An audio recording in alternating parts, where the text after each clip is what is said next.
ओम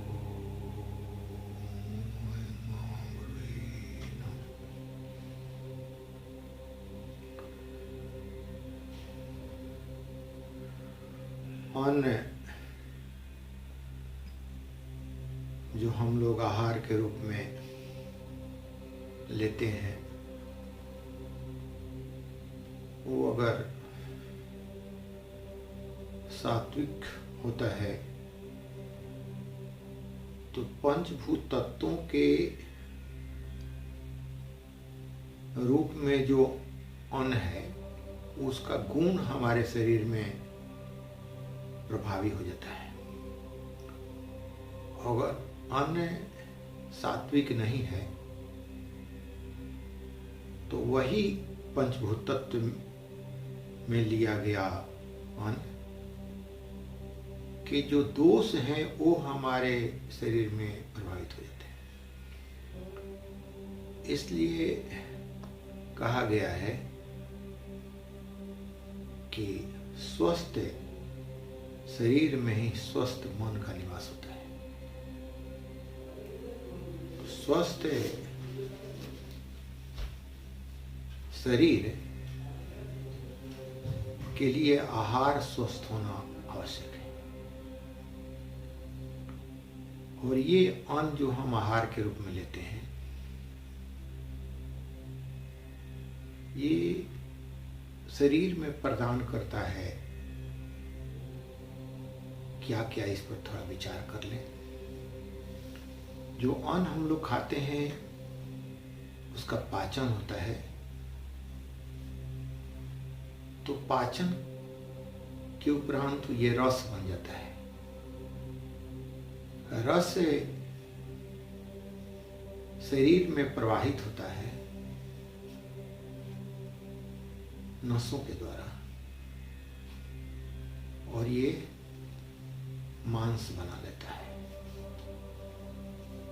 और मांस से अस्थि बना लेता है और अस्थि से मज्जा का निर्माण होता है और मज्जा से रक्त का निर्माण होता है और रक्त से बीर्ज का निर्माण होता है। तो एक अन्न जो हम आहार के रूप में लेते हैं उसका प्रभाव दिखे रस के रूप में बदलेगा, रस जो है वो मांस के रूप में बदलेगा, मांस जो है वो अस्थि के रूप में बदलेगा, अस्थि मज्जा को बनाएगा और मज्जा रक्त को बनाएगा और रक्त वीर्ज को बनाएगा और वीर्ज मेद को बनाता है। जरा सोचिए विद्वान होना कितना कठिन है, संत होना कितना कठिन है। जो अन्न हम आहार के रूप में लेते हैं उसका 8वां स्टेज में मेध बनता है। मेध का मतलब है ज्ञान, और ज्ञान के रूप में कौन बदलता है? वीर्ज। अगर वीर्जवान आप हैं तो निश्चित रूप से आप ज्ञानी होंगे। इसलिए हमारे सनातन के ऋषियों ने कहा है कि ब्रह्मचर्य का पालन करो, क्योंकि ये साधारण वस्तु नहीं है। जननेंद्रियों का प्रयोग जनन के समय ही होना चाहिए, अन्यथा हमारा मेध नहीं बन पाएगा। तो हम सभी इसको और आसानी से समझ सकते हैं। इसीलिए जीवन के अवस्था, प्रथम अवस्था ब्रह्मचर्य आश्रम है। ब्रह्मचर्य का पालन करने से शारीरिक विकास होती हैं, मानसिक विकास होते हैं। आप समझ सकते हैं कितना आवश्यक है ये। इसलिए अन्न शुद्ध आहार के रूप में लेना अति आवश्यक है। करीब करीब ये प्रक्रिया पूरी होने में 1.5 महीने का समय लगता है। आज जो अन्न आप खा रहे हैं इसका प्रभाव 1.5 महीने में आपको प्राप्त होगा। ये मेध के रूप में 1.5 महीने में बदलेगा।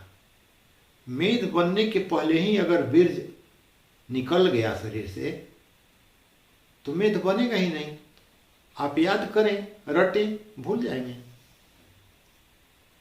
कितना भी आप रट लें, कितना भी प्रयास कर लें, भूल जाएंगे। स्मरण शक्ति कमजोर हो जाएगी आपकी। इसलिए सनातन के ऋषियों ने जो जीवन के 4 अवस्था बताया है, वो प्रथम अवस्था जोड़ की अवस्था है, द्वितीय घटाव की अवस्था है और तृतीय गुना की अवस्था है।